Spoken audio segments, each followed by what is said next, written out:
And then I'm going to take you over these branches to this side. We're told by this firefighter this was a trailer home that had been there for as long as that firefighter could remember. It is completely flipped onto this Ford right next to it. There was a lot going on in a very vast crime scene. Right behind me is that silver minivan. Police say the person who fired shots was driving, getting taken away from the scene right now.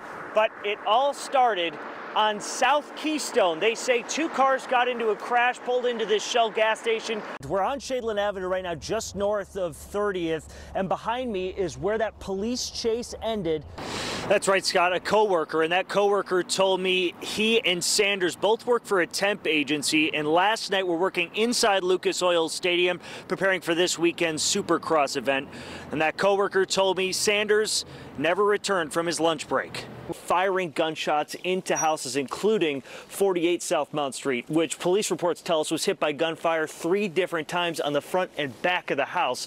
And the security camera in front of the home caught it all on video, helping lead police to a suspect they now have in custody. Barricading himself in the sewer system on campus, was pulled out of that sewer entrance around 5 o'clock, taken over that brick wall and taken into custody. Next to me, cars with blown out windows, dents everywhere. These were actually moved by heavy machinery to get out of the way so crews could get to work on the massive amounts of debris, and you're going to see some pretty unbelievable images here. First team All-Pro linebacker Shaquille Leonard back on the practice field today for the first time since January. You're 15, wearing the Colts blue, new facility. I mean, you get lost around here? Yeah. Also, so much to do in this brand new Colt City that's right next to the practice fields behind us. You got photo opportunities, you got a stage, there's going to be live music. How's news, everybody? A few times a week, Nicholas Radabaugh's at the range. As a special agent with the ATF, he has to stay sharp. We do 3 rounds in 3 seconds coming from the holster. Like he does with this Glock. I'll just know to go on the buzzer. But with a tiny adjustment. Are we ready? This standard handgun can unload more than 30 rounds in 2 seconds. I've got 15 years of law enforcement experience. I was an Army guy as well. I've never shot or handled anything as fast as what these Glock switches are. But it isn't something law enforcement carries. With this not attached, I pull the trigger, it's only going to fire once. This defeats that stopping mechanism that's proprietary to Glock. Police and prosecutors are working to get these tiny devices off the streets. It has a symbol of a well-known firearms manufacturer on the back of it. It appears to be a legitimate device. Absolutely is not. The ATF says Glock switches arrived on the scene about 4 years ago. If someone has that, then yeah, officer at a disadvantage. In Indianapolis, IMPD is seeing more and more. Glock switch makes something a fully automatic weapon, so we don't typically carry that. The Marion County Prosecutor's Office has convicted 13 people for possession of a Glock switch since 2020. There were double the number of convictions last year compared to 2021. The prosecutor's office has 37 pending cases from 2022, with 5 filed just last month. If you have a machine gun, you're subject to federal prosecution. United States attorneys like Zachary Myers are joining the fight. A Glock switch, a device that enables a regular firearm to fire as though it is a machine gun, that is a machine gun under federal law. It's a new but not totally unfamiliar challenge for law enforcement. The National Firearms Act, which is what these devices are prosecuted under. The NFA was implemented in the 1930s in response to the 1920s gangster violence with the Thompsons and the submachine guns, and we all have those images, right?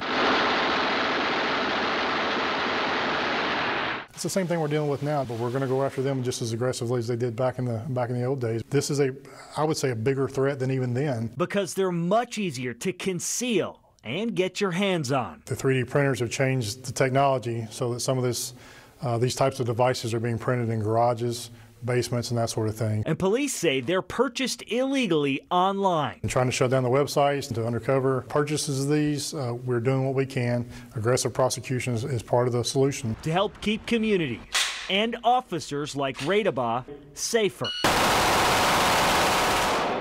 typically in law enforcement, we're behind the power curve anyway. So we're not going to be the first ones out of the holster when we're in a shooting a lot of the times.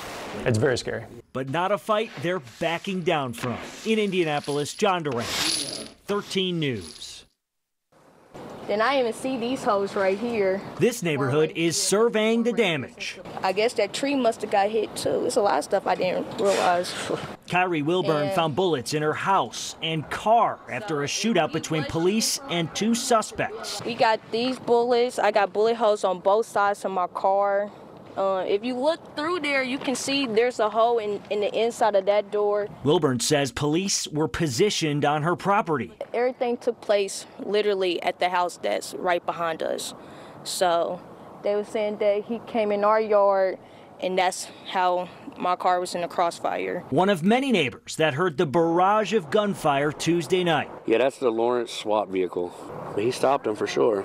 Jerry Cundiff says this was the second time he's heard gunfire recently. 2 weeks ago, actually, he shot up the blue house next door, and that's why they were here. They were serving a warrant. Lawrence police told us they were executing warrants for a man and woman here Tuesday night. The man skipped his court date, January 3rd, and the woman removed a pre-trial monitoring device. Both were facing felony charges. It's delicate, it's scary for the neighbors, and people make choices, and those choices have consequences. One suspect was killed and the other injured. A Lawrence police officer was shot in the leg, but other officers quickly stopped the bleeding. The emergency room doctor said that the tourniquet was applied perfectly, and the officer was treated and released from the hospital. He walked out on his own about midnight last night. Lawrence police say that officer is a 3-year veteran with the force. They also say they found 2 guns, a handgun and a long rifle. One was found inside the house, the other inside the car the suspects tried to get away in. Almost there. I inspire runners of all abilities. Stay strong now. Lifting others up Almost there. is Andrew Peterson's gift. I wanted to help out somebody else too. And running has allowed him to share it with others. Throughout the years, many members of the running community have embraced Andrew. He wants to give back. And take on a new challenge. I have to say he's the greatest coach. He tells us, come on guys, you can do it. Pretend you're trying to get to that gold medal. Pushing fellow Special Olympics athletes farther than they've ever gone before. He says, go Alec. Don't give up, don't slow down. Pace yourself. I'm so proud of those guys. We started training in February and increased our mileage each week. We're ready for the mini. But for some of these athletes, that didn't happen overnight. It was Xbox and iPads for him. These workouts are changing lives. Have you gotten a lot better?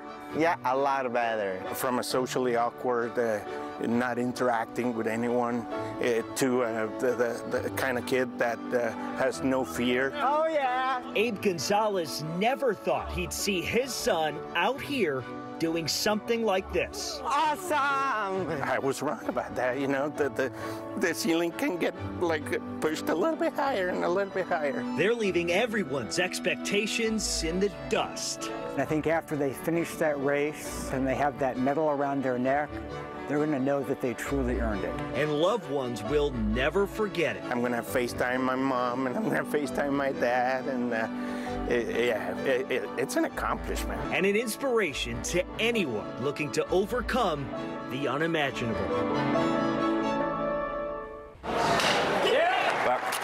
I end up being the guy with the dog. Everybody wants to know where Eli's at. That's what I like about it.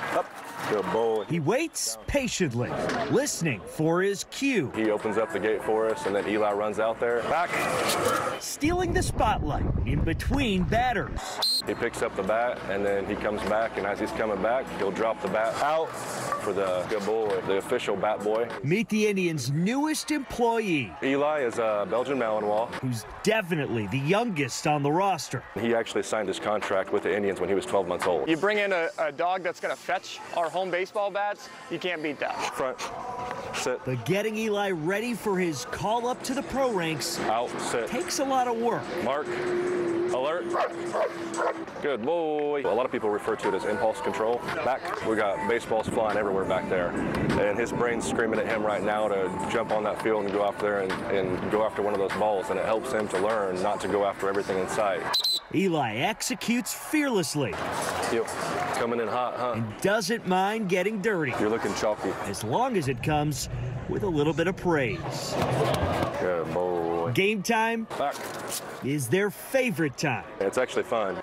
And proves dogs can play ball too. Good job, buddy.